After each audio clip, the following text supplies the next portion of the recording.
Salut à tous, c'est François pour Fishing Road. Donc aujourd'hui on se retrouve pour une nouvelle vidéo où je vais vous présenter mes ensembles cannes moulinet destinés à la pêche des carnassiers.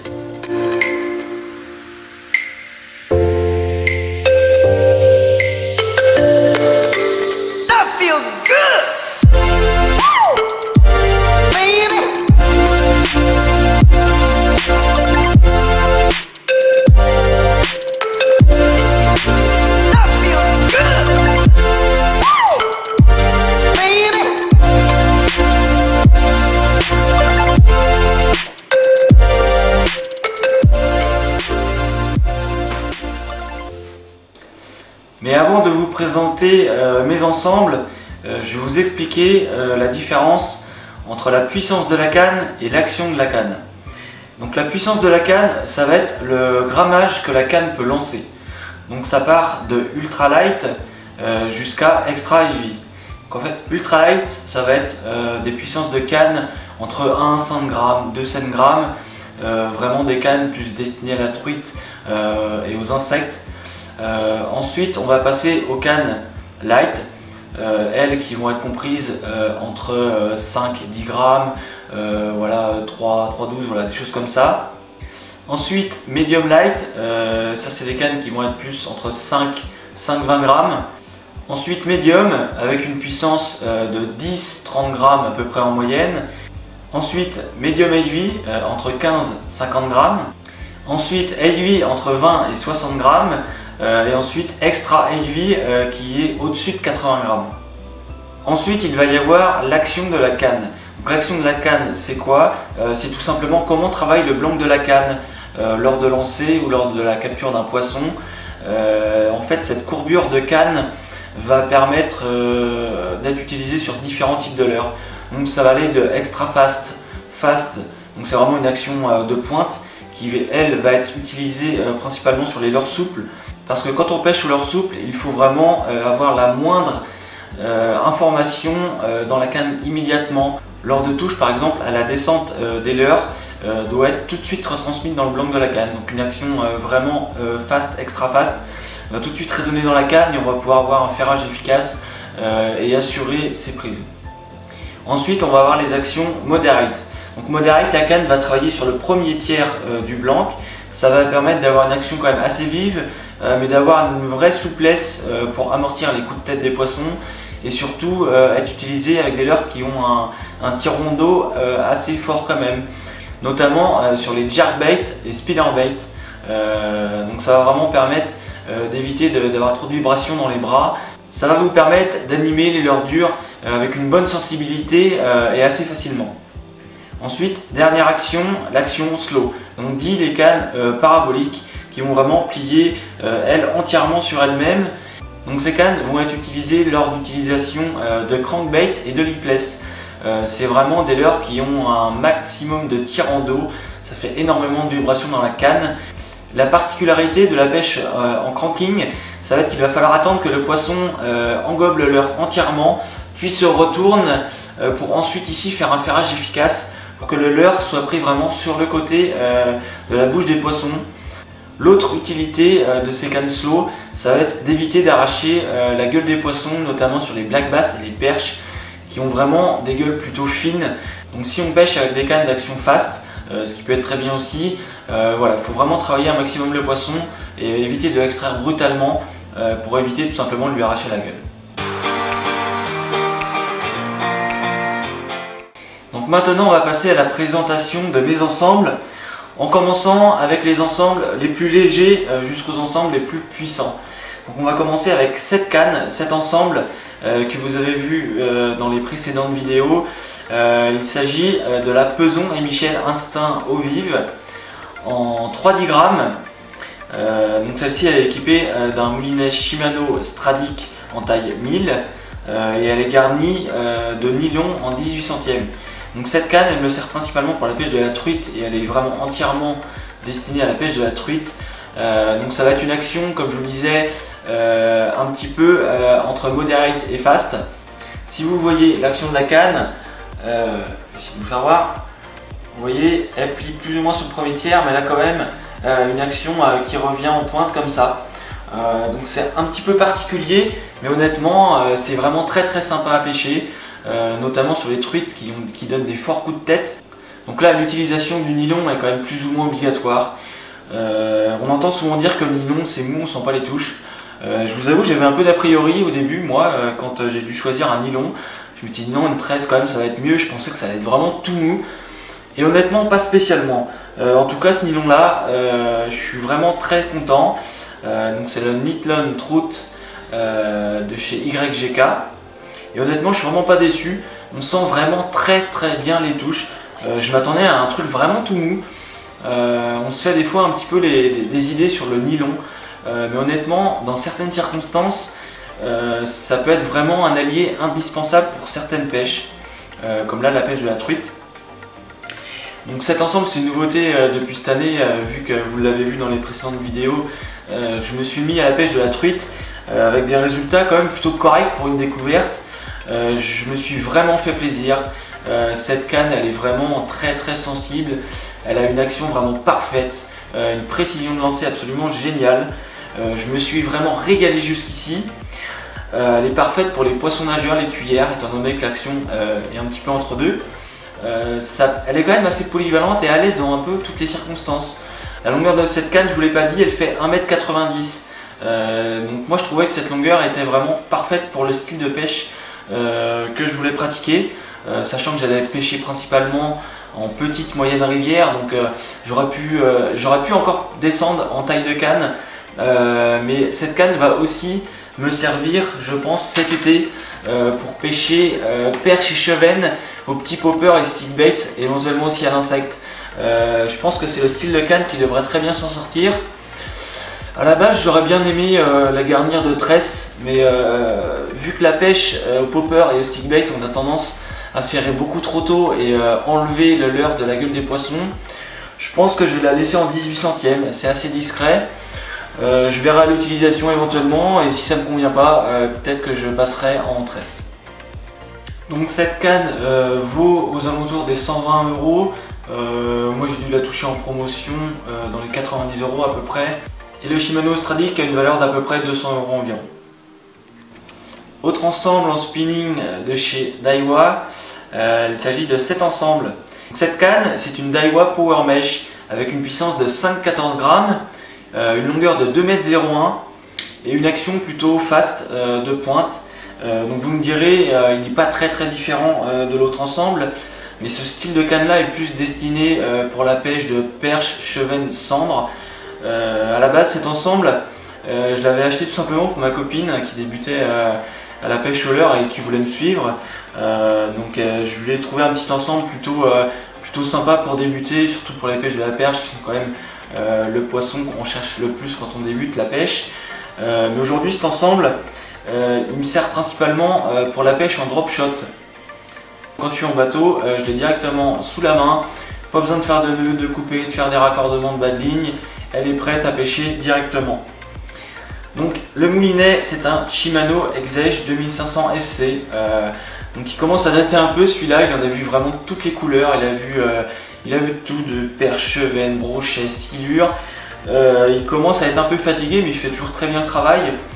La fluidité est quand même plus vraiment au rendez-vous, c'est pour ça que je l'ai mis sur cette canne, étant donné que le drop shot ne demande pas spécialement une récupération.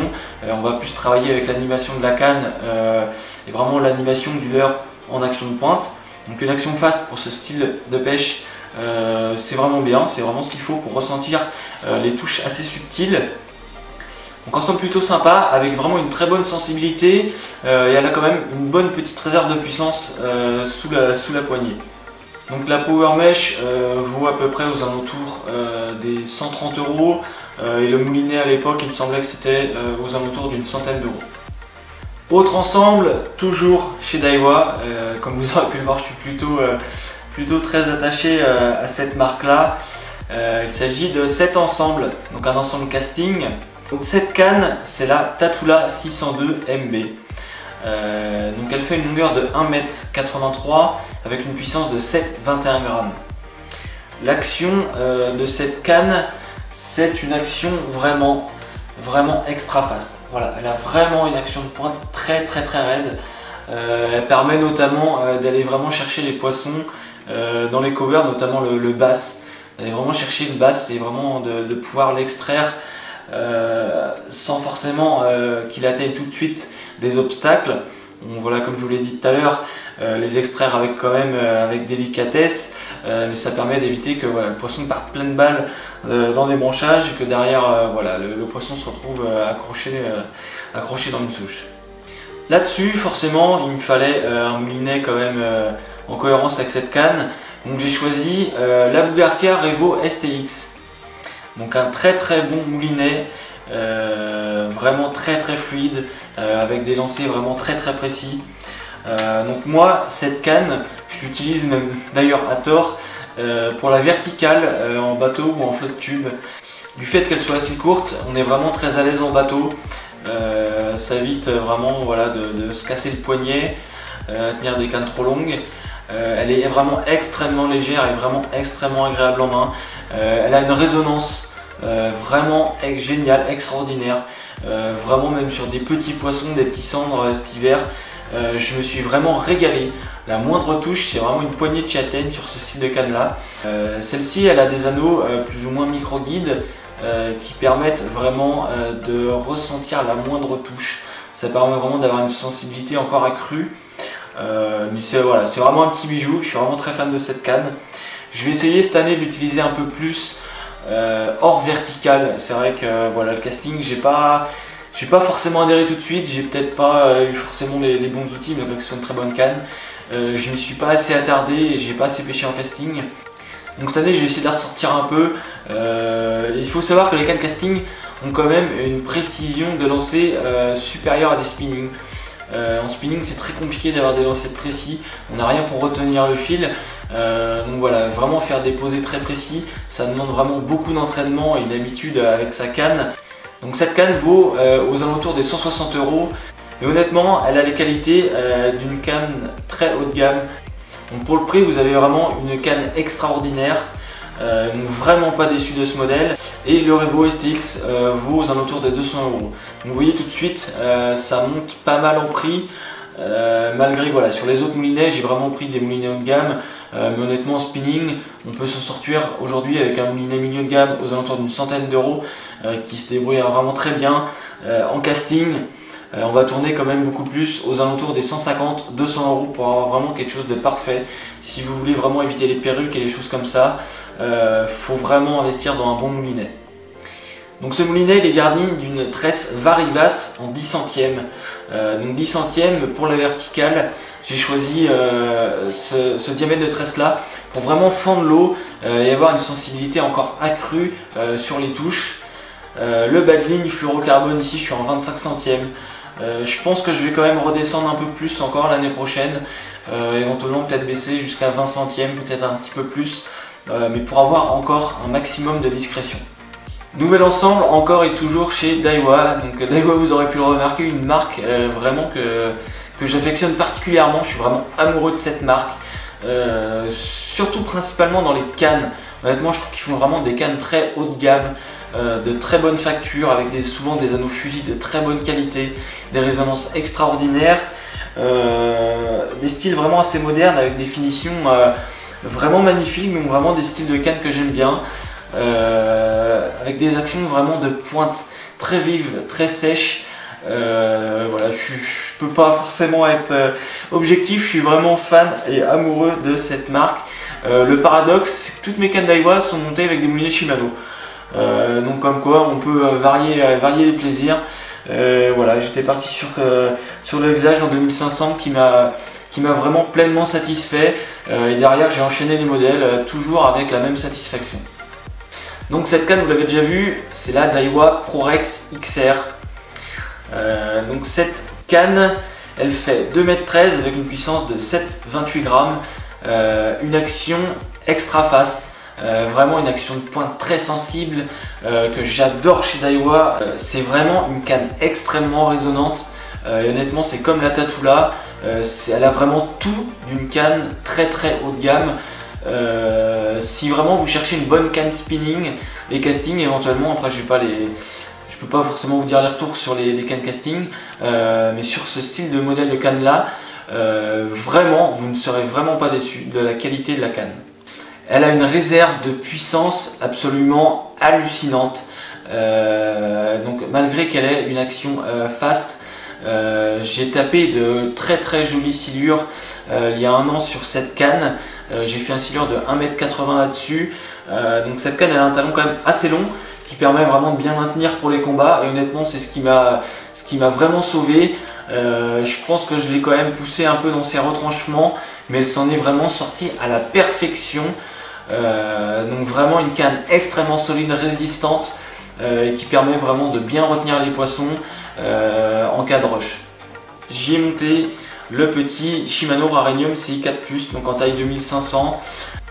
En tresse là-dessus, je suis monté en Daiwa J-Braid en 8 brins. Alors prenez la 8 brins, prenez pas la 4 brins. Je suis vraiment déçu du 4 brins qui a tendance vraiment à se serrer sur le moulinet et à se bloquer vraiment sur la bobine du moulinet. C'est vraiment pas fluide, donc je vous déconseille le 4 brins. Par contre la 8 brins elle est vraiment très fluide, très sympa. C'est vraiment une tresse qui reste quand même relativement abordable. Je crois qu'on est aux alentours d'une trentaine d'euros, voire même un peu moins. Donc c'est vraiment une tresse avec laquelle j'ai pas été déçu du tout. Cette tresse là elle m'a fait une saison entière, elle s'en est très bien sortie, pas eu de problème de casse ou de choses comme ça, très résistante et vraiment un très bon rapport qualité-prix. Et pour finir, on va passer dans la gamme poids lourd. Là directement, honnêtement c'est vraiment du très lourd, très costaud, du très raide. Il s'agit de cet ensemble. Donc cette canne c'est la BFT Buster Jerk avec une puissance de 150 grammes, donc XH, avec une longueur de 1,83 m. Donc c'est une canne qui est uniquement destinée au jerk. Vraiment c'est des cannes extrêmement raides, mais cette action elle est nécessaire à l'animation des jerks. Parce que voilà, ça tire vraiment très fort dans l'eau, on a besoin d'imprimer vraiment une action très vive et très sèche pour vraiment animer la nage du leurre vraiment très vivement. Donc c'est des cannes bien souvent très courtes pour faciliter le jerking, étant donné qu'on anime canne basse, ce style de leurre. Si on avait une canne plus longue, on serait complètement désavantagé et on serait surtout pas à l'aise du tout. Donc là-dessus j'ai monté un Shimano encore, mais un Shimano Sedona en taille 4000 cette fois-ci. Là il faut vraiment passer sur du très gros moulinet. On lance quand même des leurres extrêmement lourds. Un 2500 là-dessus il serait vraiment mort, rincé à la fin de la première sortie que vous faites. Donc cette canne vaut aux alentours des 130 €. Le moulinet qui est plutôt un entrée de gamme vaut aux alentours d'une soixantaine d'euros, mais qui jusqu'ici fait très bien le travail. Honnêtement ce style de pêche qui est quand même assez particulier, on ne pêche pas toute la journée parce qu'on balance vraiment des leurres très lourds. Donc voilà, un moulinet entrée de gamme fait vraiment l'affaire, parce que voilà, je pêche que vraiment très occasionnellement en jerking. Donc ça servait à rien et j'avais pas forcément le budget non plus pour monter en prix de moulinet. Sur cet ensemble, j'ai monté une tresse Power Pro en 30 centièmes, donc une tresse vraiment très costaud. Il faut vraiment qu'elle résiste lorsqu'on va envoyer des leurres comme ça qui font entre 60 voire jusqu'à plus de 100 grammes. Donc en bas de ligne, j'ai monté vraiment en bas de ligne beaucoup plus costaud. Ici je suis en 90 centièmes, donc un bas de ligne vraiment très résistant qui résiste très bien aux dents des plus gros brochets. Donc on arrive à la fin de cette vidéo, donc j'espère que cette présentation vous aura plu. Elle était aussi faite pour vous permettre de vous y retrouver un petit peu dans le choix de vos cannes. Parce que c'est vrai qu'il y a tellement de choix différents et de techniques de pêche qu'on a vraiment du mal à s'y retrouver. Si malheureusement on n'a pas forcément les bons conseils et qu'on se retrouve avec un ensemble qui ne nous satisfait pas, c'est quand même des ensembles assez coûteux, donc ça serait dommage d'avoir un ensemble dont on n'est pas vraiment à 100% satisfait. Donc si vous avez des questions, je vous y répondrai avec grand plaisir. Donc laissez un commentaire dans l'espace juste en dessous. N'hésitez pas à liker, commenter, partager cette vidéo et surtout à vous abonner si ce n'est pas déjà fait. C'était François pour Fishing Mode. Salut!